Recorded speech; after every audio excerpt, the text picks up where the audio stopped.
Hello, everybody, and thanks for tuning in. We're doing a Madison Regionals report with Daniel Altavilla, and he chose a pretty interesting list for Madison. With a coming out of Seattle with a Garb Drampa heavy field. I think everyone wasn't ready for that. A lot of people weren't ready for it, and some adjustments had to be made. But this is what you chose to play, and let's just go ahead and jump right into it. And first and foremost, thanks for joining. No problem. And go ahead and let's go ahead and discuss why you decided to play this at Madison. So, the first time I ever saw the deck was when Matt Townend posted it on Havante right after Seattle. He had finished 5-1-3, and he said his issue was that when he played it, I think he got like a bad judge call, and a couple things happened, and he ended up getting some ties unintentionally where he really didn't want them. So sadly, he missed the match points to get him into day two. But he explained to me that the deck was real good. The matchups were great. He went over them with me real quick. And like the first thing I did when I saw the list was I just hit him up and I was like, yo, why are there no Magma bases in this thing? He's like, yeah, Reverse Valley's real good. And I'm like, yeah, but Magma Base lets you control your damage in a deck where otherwise they just don't have to bench things and they just don't have to hit you until they're ready and then you lose. So I took the idea and I just fixed it up to my liking, and I made it where if they don't bench things and they try to play around Zoroark, they still have to deal with the Drampa threat. Yeah, I think that's like a lot of dealing with Garb too. Like if you don't play items, you still have to deal with Drampa. So I really like that inclusion of the Magma base here. Because I mean the Reverse Valley it seems good, but you're right. Like you say, Magna base just puts so much more control in your hands. Exactly. Yeah. And so, what other cards did you tech? Any other cards in here? Is Oricorio was that teched in by you for the Vespa Queen matchup? Yeah. So actually, I played the deck at a local. Because I saw a bunch of people running Garb, and I wanted to just, whip them up. I wanted to keep it secret, but when I saw that Garb, I just decided to go at it. So I played the deck at a local, and throughout all the Garb, I ended up seeing Vespiquen in the finals, and it was really hard. I only won because he whiffed the DCE, and because he was playing a list with, I think 3 or 4 Psychic Energies and a bunch of Garbs, and, even he was playing Garb in his Vespiquen build. So I knew that if I faced one that was as streamlined as Jeffrey Chang's, who just got second in Seattle, that I wouldn't have even come out on top. So I had to tech for it. So I was debating between Oricorio or Karen, and I ended up texting the guy who I faced in finals at the local, and I was like, yo, Kirk, do you think Karen or Oricorio would be harder for your deck to deal with? And he said, Karen's cool and all, but discarding Pokemon's so easy now. Mm-hmm. So Oricorio would be way more detrimental. So I just went with that. Yeah, I think late game Oricorio is just a beast. And Karen may clunk some decks up. You're not running like how many Pokemon you running here? Oh, like 18 or something. So yeah, yeah. It's pretty easy for Vespa Queen to just run through with Unknown, Cleffy, a couple Ultra Balls, and a Sycamore to just add them back up. So I like that inclusion of the Oricorio instead of the Karen myself. Although Karen's a pretty strong card, that Oricorio just kind of lets you place the damage wherever you want. Late game you're really beasting out with it. Why don't you go ahead and tell us maybe some. Well, you were I think day one first stream, right? You were the first one on stream. Either first game or second game. I remember watching that game. So yeah.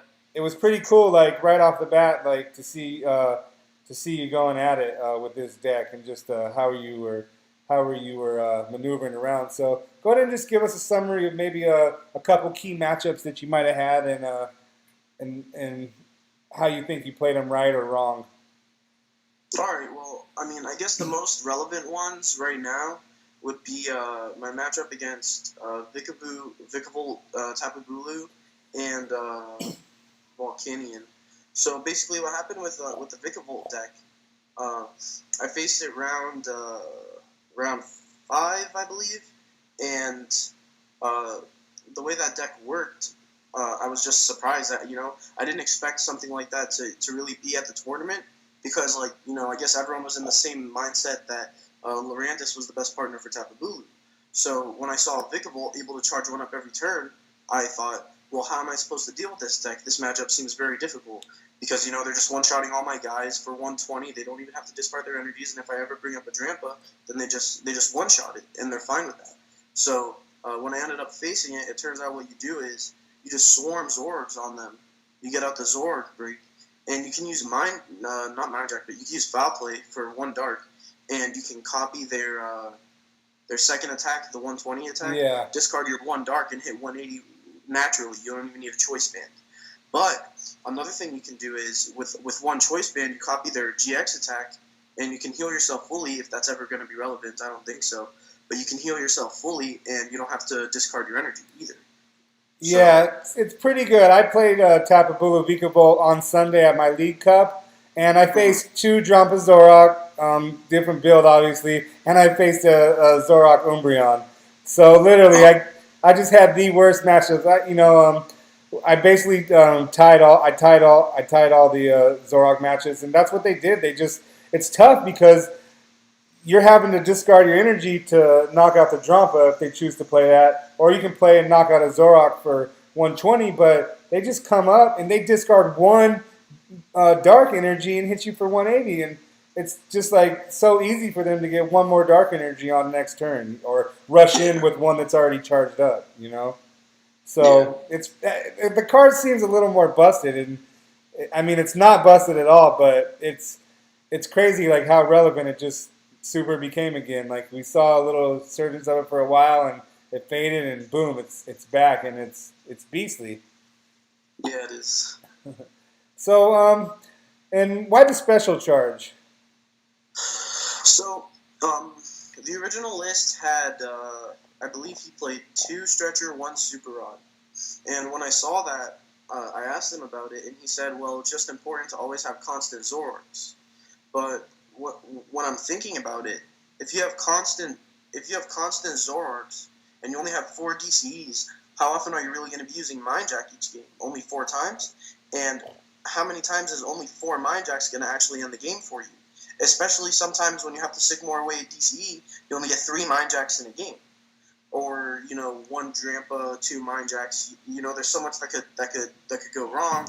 So I thought, well, you need special charge in this deck since you have so many guys that take a DCE to attack. And I thought also that I wanted Tapu Koko promo in the deck, which is another DCE guy. So I thought, well, this card has to be, a staple in this deck. You need at least 1. So.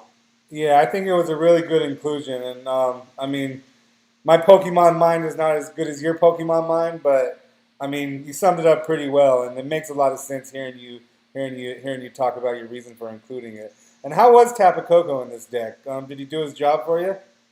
Oh yeah, Tapu Koko was really good.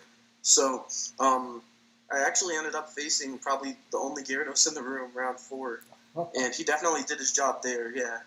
So on stream, I'm sure you saw against Ryan Sablehouse that game too, where he just had nothing set up, and I had the first turn DCE choice band on Tapu Koko, and he had a Volcanion EX active. I was just going to town on his whole field. I was punishing him for dead drawing. And that's a cool thing about this deck is that you turn it from a stage 1 deck that punishes them for overextending to a Tapu Koko deck that punishes them for dead drawing. So like where are they ever supposed to win? So yeah. It's a really cool buffer card for the first couple of turns. So you played the deck, you made it to day 2. Number 1 going into day 2, right?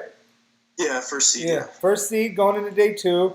Looking back on it, is there any tweaks you would make to the deck now after you played the tournament? Or do you think the list is perfect, if it suited that tournament perfect? So, the one thing everyone seems to have an issue with in my list, which I don't have an issue with really, is the 1 Bridget, 1 Pokemon fan club. People don't really understand that, so I'm sure for people who don't really want to have that in their deck, because they feel it might be a little too consistent or something, maybe you could drop the fan club for a second Hex Maniac to try and make the Metagross matchup better. But I feel that if you just want to take a loss to Metagross, then the list is just perfect. But there's nothing else that needs to be changed. A lot of people might want the comfort of a field blower in their list, especially with the ability guard. But you can target it down and knock it out so fast that I don't think it even matters. So I actually did end up losing to Garb twice because of the ability Garb, but it was mostly because of late game ends that I just drew nothing off of.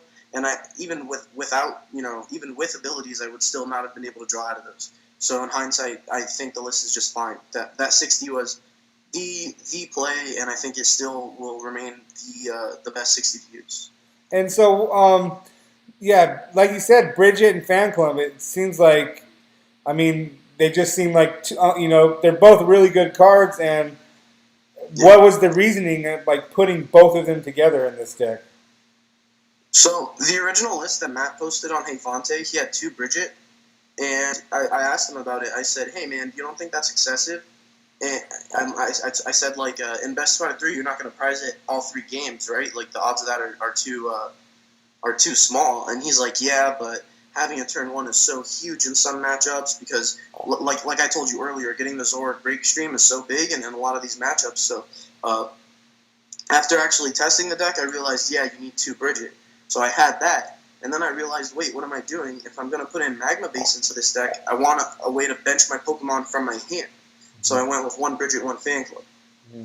Okay, yeah, that makes sense. And then then you can pull out. You can still get 2 Zoro if you need them and pull them out and bench them or Exactly. a Drampa or whatever. Okay, yeah, that makes a lot of sense because Bridget seems so strong in this deck, but I mean, with the inclusion of Magma Base, you're right. You do need to be able to get damage down on the bench so your Drampa can have full potential. So I do like that. All right. Well, anything else you want to say about the list itself? Everything else seems pretty self-explanatory. Tapu Lele, Rescue Stretcher, Shaman. I mean, Rangaroo, that's for late game ends, which, is that right? Late game ends seem to win a lot of games for people. Yeah. Pretty much just, I guess the most important thing is that if people are going to take this list and they're going to want to change it, the one thing they need to do is make sure they keep Professor Kukui in the deck, and they need to keep Teammates. And the reason for these 2 cards is, 1, Kukui helps you with your math against Alolan Ninetales, and it helps you with your math in so many situations with Tapu Koko where you can cut Choice Band out of the equation. So it's like you're playing maybe 9 Choice Bands in the deck after your all your Kukuis and stuff. And Teammates is very important for Vespiquen. It's very important for getting Zord break streams out in these matchups like Vikable Bulu. And it's a card that really makes it so your deck is less clunky because Zork's it seemed to be very clunky in the tournament. So I would definitely keep those 2 cards, and anything else people can mess with. But okay, let's go ahead and talk about it. So you're in day 2. You're going through the game. You're getting it up. You face Christopher Szymanski, Metagross. Can you run us through that match? I mean, it was a pretty intense match. I mean, watching it on stream. Yeah. So that game, I thought I was doomed from the start. I really didn't think I had a chance against him because I faced Connor Fenton earlier in the day. And Connor Fenton was running, I think, a more streamlined version of the same deck because he had the 3 Vulpix and whatnot. I didn't know the differences in their lists too well, but I knew I would have I knew I would have a troublesome matchup either way. So how that went down was I pretty much drew like a god game 1. Like I had to hit, I was able to hit like Foul Play for 150 and then Mind Jack for 100 and stuff with the Hex Maniacs. Whether he had the max potions or not, I was slowing him down, and I was able to draw my prizes and stuff. But at the end, I recalled my friend telling me something that the stream said earlier when Alex was on stream. They said that he prized three energies, so he only had 5 left, is what I was told. But when they said that on the stream, they were referring to his medal count. So when I counted his discard pile, and there were 8 energies in there, I went for a Lysander play on a naked Metagross, and I swung on it, hoping that since he only had 2 left, he wouldn't have an attachment, and then I would be able to kill it the next turn since he wouldn't be able to hit me for a turn or retreat. So he ended up Sycamoring into an energy because he plays 10, not 8, so I ended up losing that game anyways, but yeah, that one I definitely couldn't do anything about. In game 2, I believe my start was a little slow, so I had to keep using Tapu Koko early, and I was afraid to bring out Zoroark and start swinging because my Zoroarks are so precious.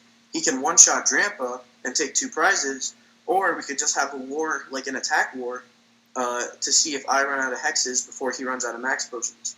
So it's a very hard matchup for Zoroark. You have to play it perfectly. If you want an idea of how to play the matchup, I guess you could watch our games because every play I did, I played. I did with it in mind that he could heal, that he could do this or that. So that's definitely a good place to start if you want to examine the matchup. But it's very, very difficult, and you really got to hope they dead draw. Yeah, Metagross kind of came out of left field too. I know when I first saw the card, I was like, "This is gross." This doesn't seem that good. But I mean, inherently, like that ability to attach energy from your discard has always been good. I'm just thinking in my mind, stage 2. We're in a time of basics that are just running the field. But so when I saw this matchup, Metagross versus Zoroark Drampa, I was like, wow, this is pretty cool. Two you know kind of rogue decks. In a sense, I don't think they're really rogue decks anymore. Maybe Zoroark still is, but I think Metagross kind of is going to be a little heavily played. We'll see if it continues to get played, but it definitely showed a good showing. And to be able to attach one energy from your hand and then attach the 2 energies to after you retreat them all the way and just keep that loop going is pretty wild. You add in the max potions with you've already discarded all your energy. Now you retreated. You max potion with no energy and hook a new Metagross back up to attack. So Crazy. yeah, it's pretty tough. And then he's like sitting on 250 hit points. I mean, that's hard to deal with. It's just like the Dialga Bronzong deck from a couple years back. That's a concept that people really hold close to their hearts, especially Connor Finton, who got top 4 at a regional with it. So definitely Metagross is going to be a big deck now. People just love that concept. And so how do you feel about like Rare Candy's a thing again? Stage 2 decks are making a comeback, and it seems like maybe the game's slowing down a little bit. Do we attribute that to Garb, or do we just attribute that to that there's some really good Stage 2s out? Yeah, I mean, I think the biggest benefactor for Stage 2s has to be the Alolan Vulpix, and you could definitely give all the credit to that to Russ for putting it in his Vikavolt deck. And now that decks are going to start adding that, Stage 2s are even more viable than we thought they were. I remember Michael Slutsky saying they were like league decks now, but that they could still take games, but now they can take tournaments apparently. So definitely I think it's a great thing. Ever since Seismitoad EX, Stage 2's kind of died. We still had some like with Seismitoad, and we had some with Yveltal and things like that, but they've never been as strong, and now they don't even need another attacker. They're not a support anymore. They're on the forefront, and definitely that has to go to Vulpix. That has to go to big HP GXs, and it definitely also has to go to Garb slowing down the items. Yeah, Alolan Vulpix is pretty strong. I mean, when you can put a Pokemon that is basically he was made to help Alolan Ninetales out, but you put him in any Stage 2 deck, and you're basically daring your opponent to not in you. If you don't in me, I am gonna fire. And then you add that with Metagross's Geotech ability. I think that's what it's called, where he just searches for 5 cards. I mean, it's pretty beastly. I imagine it's pretty hard to deal with when you're playing 9 games in one day and then another game. It's probably not easy to deal with game after game. So I hope it's not too heavily played.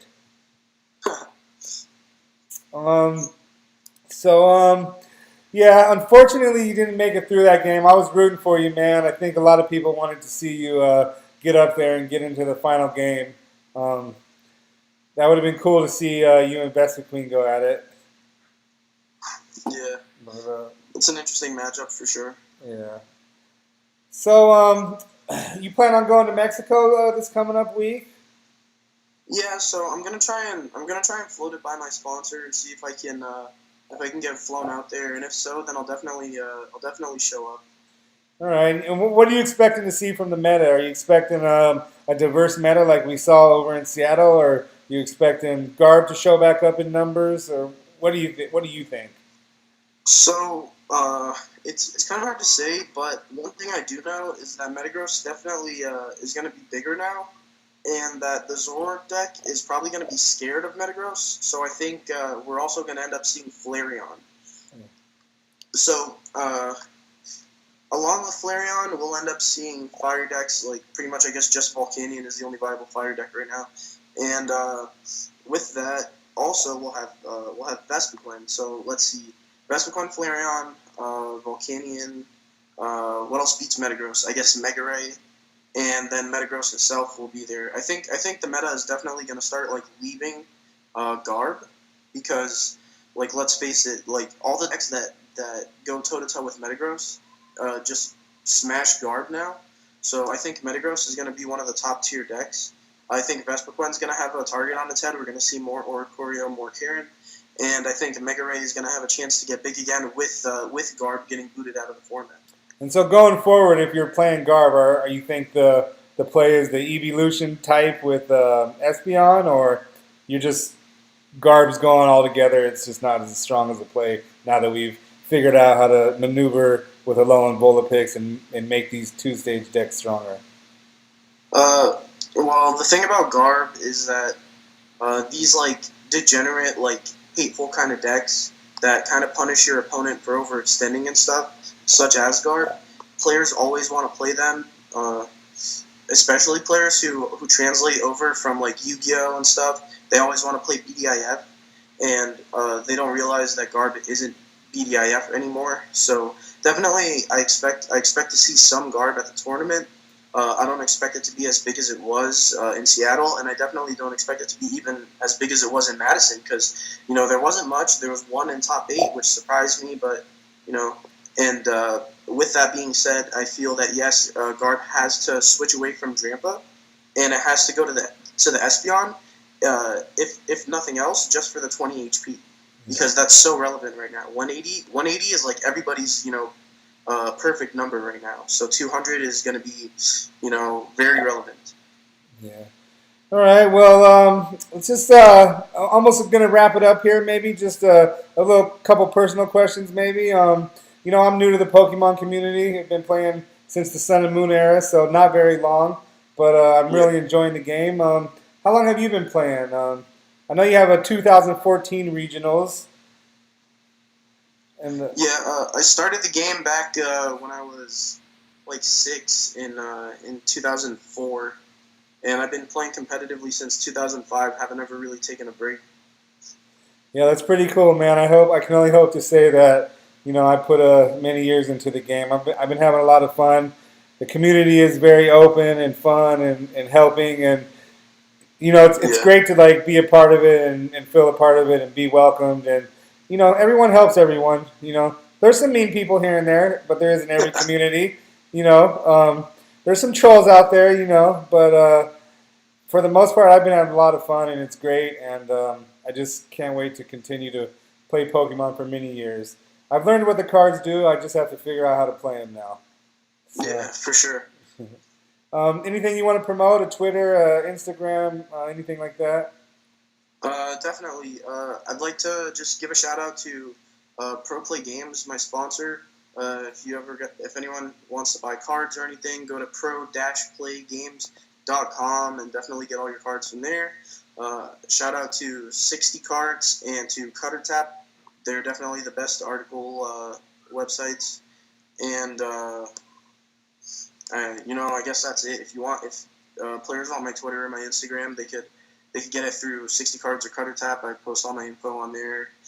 And so check out those 3 guys. That's about it. All right, cool, man. I'll link up everything in the description for your Twitter and all that. I'll get with you and link it all up. But hey, I appreciate having this conversation. I thought this was a really cool deck to play. I thought it looked really fun. I want to try it myself. It's going to take me. I don't have the skill to navigate it through a big tournament, but I'm excited to play it just online and have a little fun with it. So, yeah, thank you for shedding some light on it and kind of explaining how it works. And I really enjoyed doing this with you, and good luck in Mexico, man. Thanks, bud. All right.